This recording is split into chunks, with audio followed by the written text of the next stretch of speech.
Welcome back to the Make Time for Success podcast. This is episode number 238.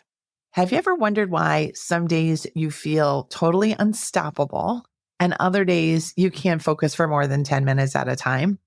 I think I have an answer to that interesting question, and it has a lot to do with your energy. And that's why I thought I would put together this episode where I share with you my learnings and my observations on energy, how to preserve it, how to conserve it, how to amplify it so that you have a wonderful chance at living and fulfilling the dreams that you have in your mind and in your heart. We're going to talk about how to get into activities that actually increase your energy rather than drain you. We're going to talk about how sometimes we fall into mindset traps that drain our energy and how to stop doing that. And we're also going to talk about how to start arguing for your possibilities rather than for your limitations so that you have all the energy that you have at your disposal so that you sail through that journey towards your biggest goals and your biggest life dreams. If you're ready to get motivated and inspired, keep listening, and I look forward to sharing this episode with you now.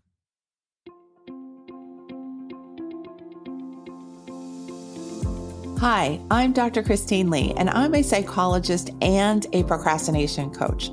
I've helped thousands of people move past procrastination and overwhelm so they could begin working to their potential. In this podcast, you're going to learn powerful strategies for getting your mind, body, and energy to work together so that you can focus on what's really important and accomplish the goals you want to achieve. When you start living within your full power, you're going to see how being productive can be easy and how you can create success on demand. Welcome to the Make Time for Success podcast. So, if you've been listening to this podcast, and thank you for listening to this podcast, that I talk a lot about things like focus, decluttering, upping your performance in all ways. And I thought today, before drafting this particular episode, that really what underlies all those different types of areas of focus that I tend to gravitate towards is energy. We need to talk about energy. The more that I study and learn about how to work better, how to have a great mindset, how to really have a wonderful life, the more I am encouraged to really take a look at how I am focusing on my own energy. What am I using my energy for? How am I using it? Am I respecting my energy for what it is? Because my energy has my unique energetic pattern to it. Am I working in a smart way to make sure I conserve and preserve my energy? These are all things that are really top of mind for me because I believe now that I've gone through all this learning and training and client work and life work, I believe that when we have great energy coursing through us, things tend to go better. And who doesn't want things to go better? So I'm going to share with you a few of my own theories about how energy works and what is important when we are thinking about using and conserving our energy. The first theory that I have is that when you look for ways to use your energy and have in mind how that energy might be returned to you, you end up getting involved in really fun and valuable and meaningful work. And the reason why I say this is I have found that being in the helping profession, I'm a psychologist and a coach, and I have found time and time again that when I feel like I am working to help people, that my energy doesn't actually get drained. It's actually expanded because I feel accomplished. I feel like I've done some good. I feel like the person that I'm helping may be helped and that person gets to have a good ripple effect with the people in their life. So I would love for you to think, how can I use my energy in a way that ensures that I am getting energy in return, right? It's not a tit for tat kind of a thing. It doesn't have to be exact, but that you are involving yourself in your life in a way where you don't see things as an energy drain. You see things as all energy potential, that your contribution can feed somebody else's contribution, and that joy gets returned to you. That boost in energy gets returned to you. And I feel like everyone helping each other out can lead to an easier life, a happier life, a healthier life.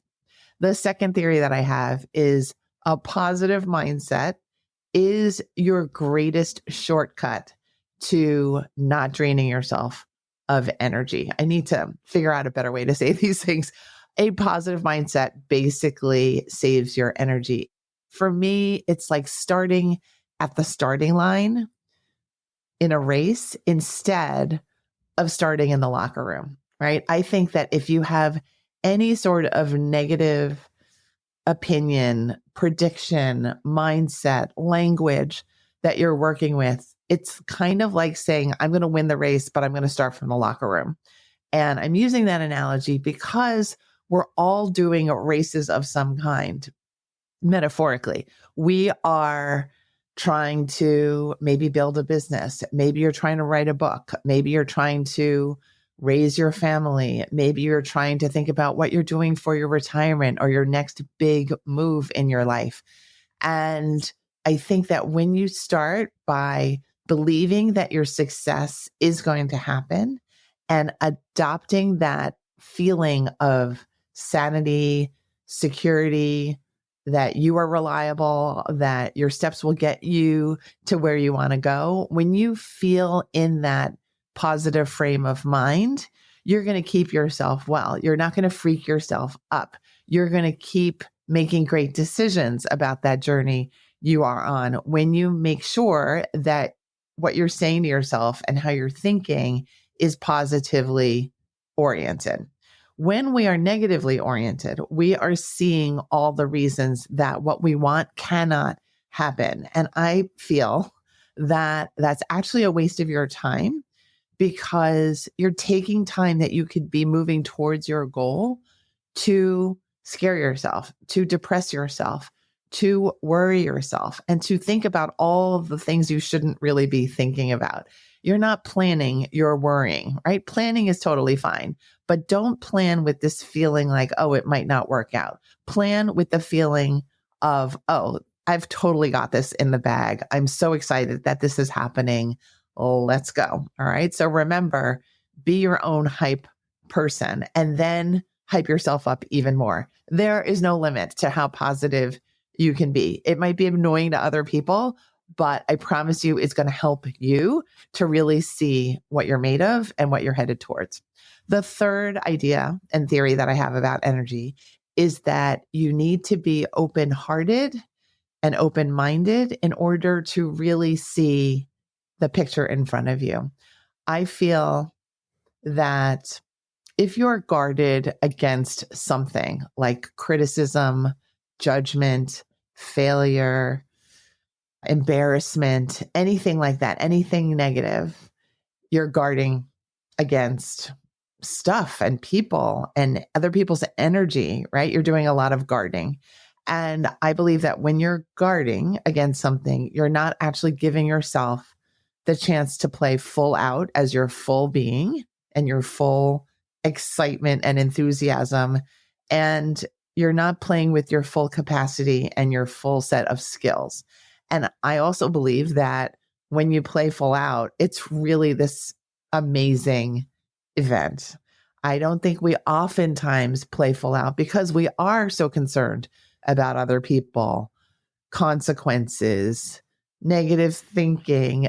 We have so many things and elements that we're trying to manage while moving forward. But I think each of us also do have the experience of moments in our lives where we have played full out and it was exhilarating and it was exciting and we felt like we understood things as they were happening right away, that we were on fire. And I really love those moments. And I just want to encourage you to avoid guarding, avoid being split in your attention, and decide, I'm going to try to play full out in my own life as best as I can, as often as I can. And I feel everybody who is alive has a chance to write their own story. And we don't, unfortunately, all have the same number of opportunities in this day and age, but we do have this expansive potential within each of us. I will put it that way, that no matter what your outer circumstances are, you have enormous potential from within to be the author of your own story, to expand your energy, to deepen your commitment to seeing what you want to have happen, and to connect with other people in the world in this open-hearted, open-minded way, so that we all get to thrive and we all get to be at our best.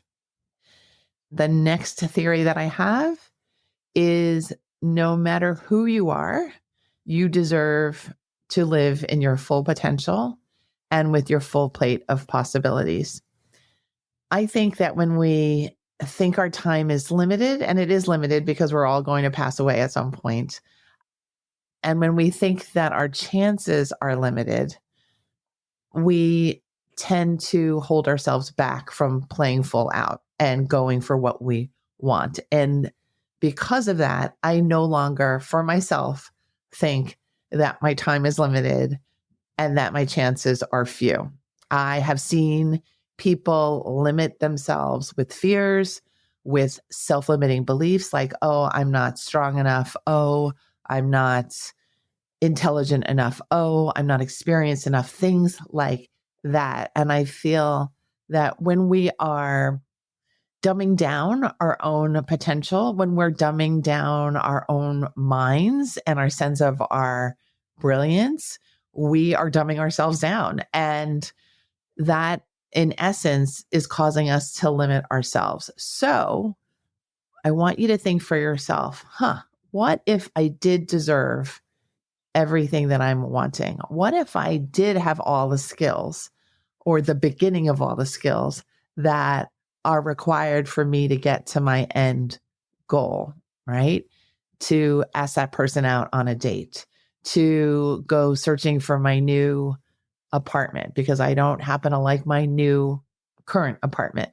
And just think to yourself, if I could just open my mind to thinking that I deserve what I crave and what I think I can have, then I think you'll be better at being your own hype person and better at seeing the opportunities when they really are there for you, because they are.